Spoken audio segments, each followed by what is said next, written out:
आमच्या इथलं ते पैलवान गेलंच चौथ्या जिल्ह्यात. तिथं गेल्यावर त्याच्या संघचे ते उतरले, म्हणले पैलवान कुठे कुठे कुठे कुठे. गावातली एक बाई म्हणली ती पैलवानाची आजी भाकरी टाकायली. 2-4 पत्राचं दारी स्वयंपाकघर होतं आणि मागं 7-8 पत्राचं, आणि त्याची आजी भाकरी करू लागली. 92 वर्षाची म्हातारी, गालाच्या झुरळ्या लोंबलेल्या, हो असे मस्त कानात टापसं होते, 3 पीस नव्हतं, हो मस्त पुतळ्याची माळ होती, जोतं नव्हतं ते बैलाचं, असं मस्त जुन्या काळातली म्हातारी होती ना ती. हो अशी पद्धतशीर भाकरी करू लागली. आणि पहिलं, ए आजी पहिलवान तू नातू आहे का? अरे तुरच. ते म्हणली हो दादा माझ नात. कुठं आहे? गव्हाला पाणी द्यायला गेलाय. ते म्हणलं पहिलवान गव्हाला पाणी काय खातो? भाकरी आणि चटणी. ते म्हणलं मी 9 क्विंटल बदाम खाल्लेत, 7-8 वर्षात 9 क्विंटल बदाम खाल्लेत म्हणे. ते म्हणली बदाम नाही, आम्ही शेंगदाण्यालाच बदाम म्हणून खातो. अशी म्हातारी होती ती. बरं बरं कवा येईन? 1ला लाईन जाती, मग येतोय.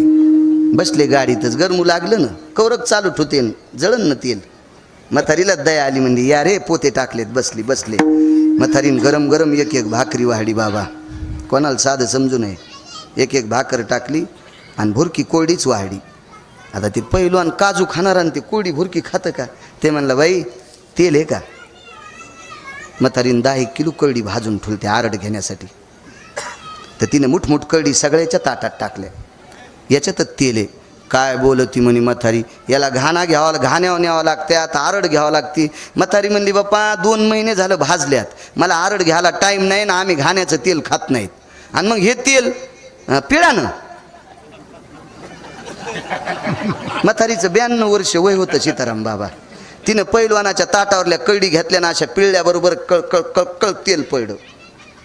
पैलवान जेवलं, बुट तिथंच इसरले, गाडीत बसलं. तिथंच बुट इसरले, गाडीत बसलं. म्हातारी म्हणली बुट राव दे माय, तू 92 वर्षाची, तर कळडी पिळल्यावर तेल काढ, तू या नातानं मला पिळल्यावर काय काय काढीन. येतो म्हणला माय, मी येतो येतो येतो येतो माय, येतो येतो. 10 काटाल कसपट समजायचं नाही.